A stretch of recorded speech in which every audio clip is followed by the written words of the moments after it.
Holy Spirit, speak to me and through me as only you can. Allow your people, God, to feel you through me. I'm taking the back seat. I'm sitting down.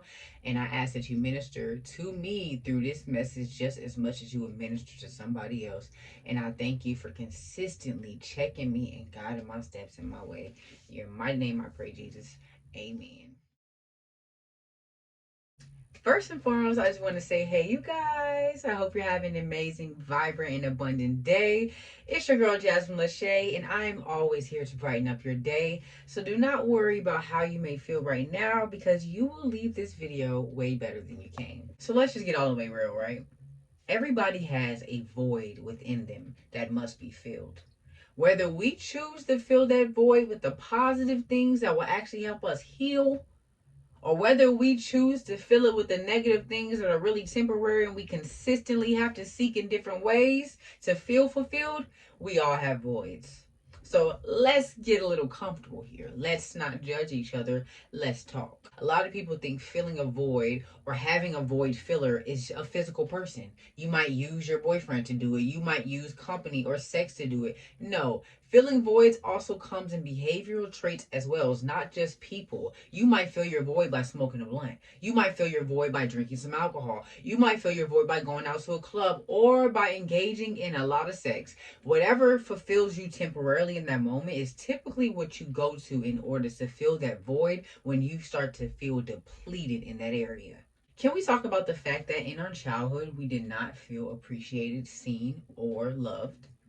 Even though our parents might have been showing us love in the way that they never received love, we didn't feel like it was enough because of the way we wanted love. We didn't care about dinner being cooked or the fact that we got gifts or the fact that mom worked 2 jobs to pay the bills so we had a place to stay. We cared about laying in the bed with mom, being able to say, I love you, being able to express our hurts and our fears and our desires and our sadness with her. We cared about mom being present or dad being present. We did not care about the physical things. And let me just add this. You might have had a present parent, but not an active one. So because you were so desperately trying to get the attention of your parent, trying to gain the love from your parent, and you felt like you were not getting it, you went out and searched for that void to be filled. That lack of love, that lack of attention, that lack of affirmation. You stepped outside and began to search for that in people, in places, and in things because you were not getting it in the way that you craved and desired in your own household. Also, let me say this. This is not to down anybody's parenting. We are getting better with time and as each generation comes. So I will not down anybody's parenting. I have had to go through healing and certain processes with my own parents, my own mom, because they did not receive the same love that they tried to give us. They were trying to fill that void that they did not get filled with their children. And it might not always have been healthy. It might not have been the best way, but it's just all that they knew. Your parents were also trying to fill a lack of love void within themselves. So they got in relationships that they felt would give them that family unit that they never had when they were children. And in them chasing that and giving it their time, their attention, their love, their everything, they were not always able to be completely and genuinely present and active for their children. They thought because if they went and got that man and secured that relationship, secured that covenant or that union, that covenant and union would care for their children. But they weren't looking out of the lenses of God or the lenses of their spirit. They were looking out the lenses of their desires and lack in their heart. So they did not always attract the right partners and the right people. So in turn, their children, us, we grew up in toxic environments where we too gained that lack of love and went out to search for our own families and our own void fillers. So don't place yourself in a unforgiving space with your parents and run around because my parents weren't there for me. This is why I'm the way I am. You don't even understand or can begin to understand what they had to deal with coming up from where they came from. They tried to give you way more than they ever had. And even in them trying to give that to you, it hurt them because they never received it. This runs deep. The conversation can go on and on and on and on. But I'm just here to talk about the fact that we cannot continue to fill our voids with temporary fixes, thinking that that is going to continue to work. The true solution comes through proper healing. Okay? So let's figure out how we can do that. Honestly and wholeheartedly, the only way, the first way, the proper step to really healing is by supporting each other as a people. We all have grown up in a toxic way, whether it looked the same or it did not. There were lack in the household. There was abuse in the household. There was neglect in the household, whether purposely or not, it was present. We can all agree and attest to that. Okay, so let's start by not judging each other. Let's start by supporting each other and actively trying to listen to what other people have experienced so that we can heal and understand why things had to be the way that they were. A lot of our hurt came from ignorance. God is a God of love. So you cannot try to go down this healing process and not have love, understanding. Love is understanding. Love is unconditional. Love is patient and love is kind. And if you do not have those traits or are not actively trying to gain them and work on those, then you cannot lead in love. And that, my friends, is where we go wrong as a people. And it's not just about color, it's about your spirit. That's where we go wrong as a people because we step outside, not in love, but in judgment, in distance, in misunderstanding, in ignorance, in miscommunication, and so many more words that I can say because we are starting to become desensitized to each other, desensitized to our pain, desensitized to the fact that you are not the only person that's going through something or that has been through something. The world is not against you. You are against yourself and you are attracting what you are unforgiving in. Just saying. We have to step out empathetic and in love in order to really truly heal as an individual and as a whole. Back to what we were talking about. In order to heal that void within yourself, you first need to go within yourself. You can't fix it with your hair. You can't fix it with your clothes. You can't fix it with anything outside of you. You have to go within. So the first number one tip I will give you in order to heal that void within you so that you can stop going after temporary fixes and settling for people who have no desire to pour into you but actually take more from you because they see that void, write in your journal everything that comes to your mind, everything that you feel, all the desires of your heart, what you want to give to God, but are maybe too afraid to say out loud. Maybe you might sound crazy if you say it, so you're just shutting your mouth completely. Journaling is the best way to go when it comes to dealing with your issues internally. And in you journaling, in that, you will begin to have internal conversations with God and yourself, and solutions will come. Questions will come that will be answered. God is within you. He's also outside of you, but he dwells within you. So how can you get to the place of peace that you are seeking? How can you heal that void within your heart if you are not seeking and searching for God that's in you? You have to change your heart posture. So that takes doing things like journaling, meditation. And meditating is not just sitting on the floor and then you float somewhere else and your mind just gets quiet. It's a lot of noise. And once you start seeking and searching and just you gotta swim through that noise. You have to swim through that noise and say, okay, well, why did I even think that thought? Why did that even come to my mind? Why am I so caught up on this person right now when I should be focusing on this?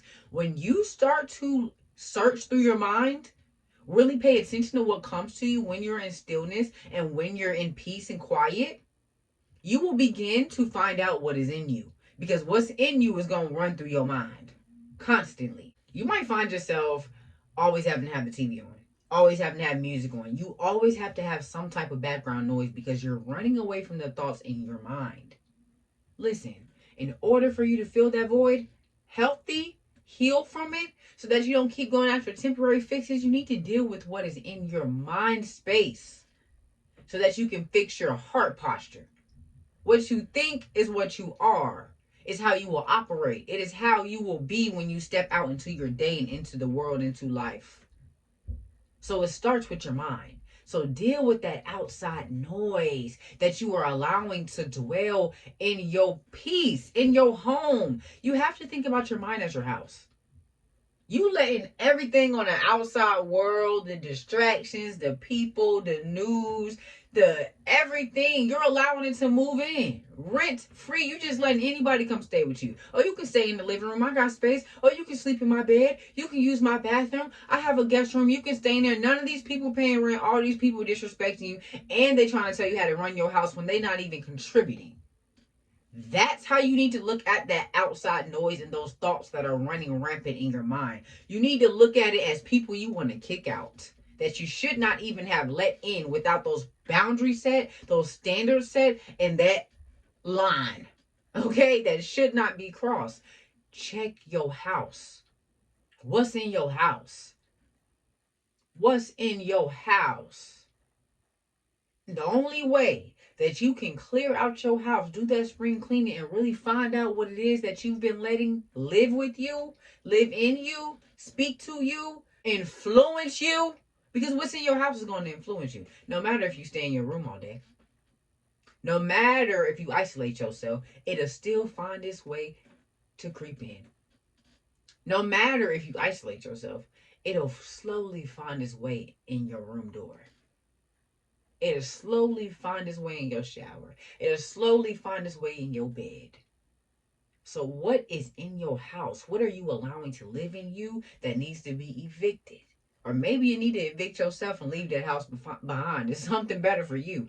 I don't know. But you have to go inside internally. And my number one advice for that would be journaling and then making sure you get into that quiet space to allow those thoughts to come so that you can first address them, give them to God, build proper prayers. And by building a proper prayer, this is what I mean. If a thought comes in your mind that you're inadequate, and you've been feeling like you are inadequate your whole life, every time you start something, you are fearful of even starting it because what if you can't? What if I don't know how to do that. I've never done anything like this. What if it doesn't work out? I'm not enough. I've never been an account manager. How does this work? You're downing yourself in inadequacy already. You already feel like you're inadequate, right? So you're constantly thinking about that. That runs in your mind. Grab that inadequacy that keeps running through your mind. Don't stop it. Grab it. Put a pause on it. Don't let it keep running. Don't let it keep running through your house making all that noise. Stop it. Hey, Hulk, come here. This is how you have to run your mind like you would run your household. If you don't got kids, act like you got kids. Those thoughts that are running rampant and wild in your mind that have no home training, act like those are your children. That inadequacy that keeps running rampant in your mind, come here. Come on. And if you got younger siblings or ever been around, your parents might be your child. You know how to speak to it. You know how to do it. So don't act like you gotta have kids and know how to speak to one. Don't act like you gotta have something that somebody else has in order to speak to your mind. You don't. You have what you need. So hey, stop. Come here. Sit down. Why do I feel inadequate? Who told me that? Where did that come from? Well, you know what? I can no longer think like this because it has stopped me from stepping into doors I should have been stepped into. And now I'm begging and pleading and crying to God to open up these doors for me. But I have to relearn the lessons that I should have already learned because I stopped myself from walking through that door because I've been letting you run around. I haven't been telling you nothing. I haven't been speaking to you. I've been turning on noise, ignoring you, and letting you do what you do, go in and out the door, come in as you please. I've been letting you run wild and rampant. And it's disrupting my peace. So you gotta stop that. Come here. Address it. And you might not even have all the proper tools or all the proper words to say to that thing that you are addressing. That is where God comes in. He's already there. The fact that you know you can stop that thing, you can tell it to come here and sit down and you can speak into it and you can speak against it if you have to, that's already God in you. So you're already on the right track. But this is where God really comes in, where he can really work. God, this thing keeps running rampant in my mind. It keeps telling me that I can't make it, but then I keep seeing this thing that you keep telling me I'm going to have. I don't know how I'm going to have this thing because inadequacy keeps running rampant in my mind and I don't know how to stop it. Lord, give me wisdom. Give me the proper words. Equip me, because in order for me to get to where you are saying I am supposed to be, I need to know how to deal with this thing. So don't take it from me. Because if it is running through my mind, and if it is in my life, and if I am supposed to speak to it, there must be a lesson that I need to learn in order to go to that door and walk through that door that you're telling me is mine. Teach me, and teach me now, because I'm ready to learn. That's how you invite him in, so that change can come, the proper healing can come with that void, and you can stop allowing things to run rampant and go to temporary fixes like smoking, like drinking, like going out. Oh, I'm just gonna do my hair. I'm gonna call this person. I'm gonna play music and watch movies all day and eat till I can't eat no more. And even when I get too hungry, I'm going back to eat again because it just makes me feel good. Or I'm gonna sleep until 5 o'clock in the afternoon. So you can stop running that way. You need to sit in silence and allow them thoughts to come. Get your household in order. Get your household in check. Act like you run it. Act like it's yours. Act like you pay bills. Okay? This don't got nothing to do with actual money. Nothing to do with an actual household. You can be in your sister's house in her spare bedroom. You can be at your mama's house in the basement. You can be homeless.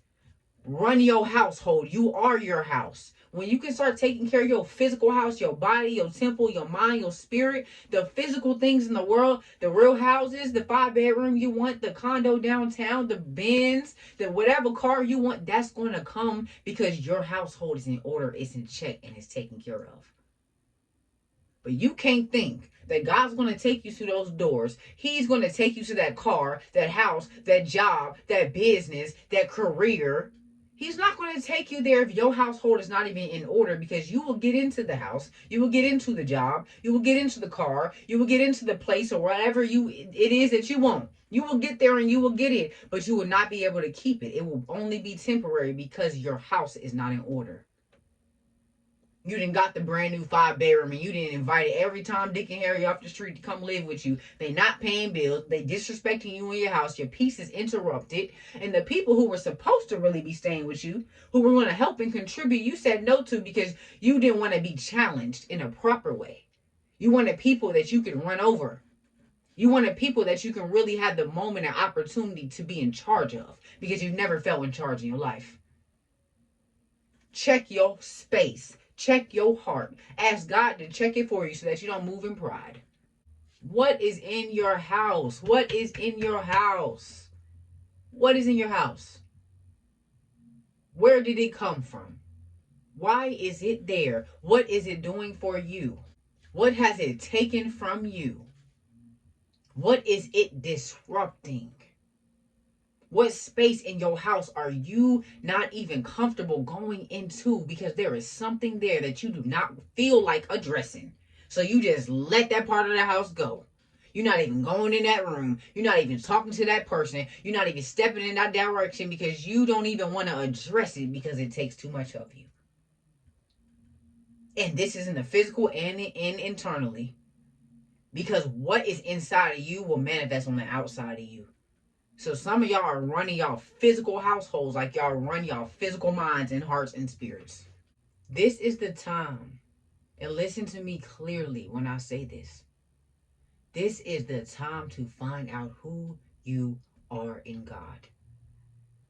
That stillness, that quiet space, the journaling, the meditation, the stepping outside just to take a walk and clear your mind if you have to. That is important for you to unlock and tap into who God is saying that you are and have always been. Give him your time right now. Not those people, not those things. Him. Your purpose, yourself. You deserve it. Take that sacrifice and that leap of faith to really just tune in and focus on what God is saying to you and on yourself, so that you can live the rest of your life free, victorious, financially grounded and stable, a lender and not a borrower, the head and not the tail. The Proverbs 31 woman or man, because Proverbs 31 is not just for women, it's for men too. It is time. Do not grow weary in good doing. Do not change your heart, because people have constantly looked down on you. counted you out because you feel unseen, unheard, unloved, uncared about. You feel like people can pick you up and drop you off whenever because you've allowed yourself to be too accessible, too easy, too kind. That is who you are. Your kindness is who you are. Don't be foolish in your kindness, but still be kind. Don't change your heart posture because of what you have experienced and how people have treated you in your life. This is the time to retract, to sit still, to get in solitude, and really focus on what it is that God is trying to lead you to. It's time, y'all. Address those voids and stop running from them. God is with you. God is with you. He's within you. If he is before you and if he is within you, then nothing can be against you. Not even that void that keeps trying to speak to you and that keeps trying to sabotage you. It's not always the devil. Sometimes it's yourself. And you're in agreement and alignment and in relationship with that void. It's time to tell it to come here and sit down so y'all can come face to face and talk about how the void is not benefiting you any longer. How this relationship is not working. How you want more, you see different, and you're going to have to take a pause on it. Speak to that void. Speak to those things in your life you may be unsure about, and focus on you. Focus on God so that he can lead you to what it is that you have been so desperately praying for, seeing in your mind, going after and stopping and picking back up. Y'all know when you see more for yourself, you can look back at all the times that you started and then stopped, and now you find yourself starting it again. It's because it's supposed to be your life. Don't be afraid to start 1,000 times if you have to. Don't be afraid to try 1,000 things if you have to, because something is going to work. I'm a willing and living testament of that. And will continue to be. Okay, I have started and tried and failed 1,000 times, but something gonna work. God is teaching me. I've learned something from every experience, every business I have started, every career I have gone after. I have learned something. Do not grow weary in good doing and do not give up. Stand grounded and 10 toes down in your walk of faith, because God is going to show you just why you have been through what you have been through, why you're going through what you're going through, and why you are important. Why you had to struggle. Why you had to wonder. Why you had to worry. Why you had to miss out. Why you had to sit back. He is going to show you that it was all worth it. So do not let the enemy tear you down or make you become weary in good doing. Journal, pray, meditate, get in solitude and isolation. Take that time for yourself. Be selfish in your choices and decisions and who you allow access to you in this time, in this season. Because when you step into 2023, when you step into next week, when you step into tomorrow, God willing, you won't be the same person you was yesterday. You won't be the same person you were yesterday. You will be a brand new you. You are made new each and every day. Act like it, move like it, speak like it. It's your time. You haven't been saying it for so long for nothing. It is your time. Wake up every day and say it. So in conclusion, y'all, keep going. Keep your head high. Even when you feel like you are running low. I pray this video has brought you a confirmation or a clarity that you have needed and have been asking and praying for in your life. I pray that it relit the fire in you that was down. The fire in you that needed more wood. The fire in you that needed some gasoline poured on it. I pray that this reignited your flame within yourself. And if you don't know God, or if you think you know him, but you want to get to know him deeper, or if you think he don't know you, because I remember a point in time where I was like, he don't know me. I've been out here sinning. Okay, he does not know me. And I had to find my way. Shoot, he found me. Okay, he found me. I was living my life any kind of way. I'm talking about your girl was out here. And I got into a situation that really made me realize, wow, this entire time of me doing whatever I wanted, in complete sin, not being the person, the woman that he has made me to be, really just, in my lowest of low, y'all, he was with me. It took me seeing that he was with me in my lowest point, that he was with me all along. It wasn't that he didn't know me, or he didn't love me, or that he didn't want me to do better. It was that he needed to see that I wanted it for myself. He needed me to see and realize that I wanted more. He needed me to realize that he was with me all along for me to really be able to allow him into my heart in the way that he had been begging to be. You get what I'm saying? Sometimes we be like, God don't know us. He don't like us. I don't know. Why would he let me go through this? If you just question him, then you get to a point in your life where it's like, it has to be more for me. This can't be it for me. Man, if that was somebody else in the situation that I was just in, they would have died. They would have went to jail. God has to be with me. You get to that point in your life, and when you get there, that's when you start to see he been with me this whole time. And I thank you. And I will never go back to where you have brought me out of, because that place did not serve me. That place had me serving other gods, other deities, praising and worshiping myself. That place had me thinking that you were a bad father, because I didn't know a relationship with a good one. I didn't know what that felt like or what that looked like to really have a present and active father in my life. So I could not look at God like one. And this is not me down in my actual father. This is not me down in who was in my life. This is me saying that I was looking for a certain type of father and a certain type of love that I was not able to get. And I was thinking, because I was not able to get it, that God could not give it to me. I could not look at him like a father. So he came to me in a friend, in my mom, in homeless people on the street, in jobs. He came to me in so many different forms, in so many different ways, that I finally am able to look at him as a father. God has not forgotten about you. God knows you. He sees you. He's at your door, but he can't move into that place until you're really ready to let him in there. Really ready. Really at that point where you want change and you'll do anything to get it. God, I'll pray. God, I'll talk about you. Jesus, I will say your name. I won't just say God. And I'll put Christ on the end so they know what Jesus I'm talking to. You'll get bold. You won't care what they say. You won't care if that's the black people God. You won't care what they talking about, because you know what name got you out of hell. You know what name got you out of dreams where you could not speak and could not move. You know what name got you through at your lowest of lows. So if you feel like how I was feeling in my low season, God is with you. God is with you. Get in that quiet space and ask him to reveal himself, and ask him to help you open up the doors of your heart that have been closed to him, so that he can move in there and help you heal, because you want to be made free and you want to be better.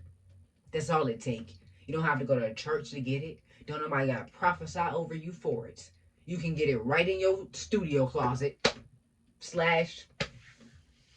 storage. You can get it wherever you at, okay? You can get it in your car on the way to the job that you hate. Ask for him and he will show himself. That's all it takes. Put your hands to the plow and do not look back. That means ask God to reveal himself. Do what it is that he is pushing you towards doing, and don't look back at your old life and reminisce or regret or worry or fear that it will come back and haunt you, that it will come back and take from you, that it will come back and you won't be able to be different because of what you did. Don't put your hands to the plow and don't look back at what used to be. Look forward at what is going to be and what is now. Okay? Do not grow weary, y'all. Be sure to like, comment, share, and subscribe this video if it touched you, if it spoke to you, or if you simply just want to show love. I show love back. I give what I receive. So let's exchange some energy. And as always, where 2 or more people meet, God will surely be. So be sure to follow me on my socials at Jasmine, JASMINE.LECHE, to connect with me personally on my Instagram and my TikTok. And from there, you'll see my links and really see more of what I do, what I speak about, and, my life day to day.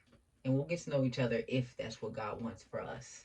So I pray that you have an amazing day, an amazing night wherever you are, and that you have left this video way better than you came. And I will see you guys next time. So turn on those post notifications so that you can see every time that I post. And we can stay in contact. We can stay in rhythm and flow, because you never know what these type of interactions will do and what it will bring to your life as well as mine. See you later.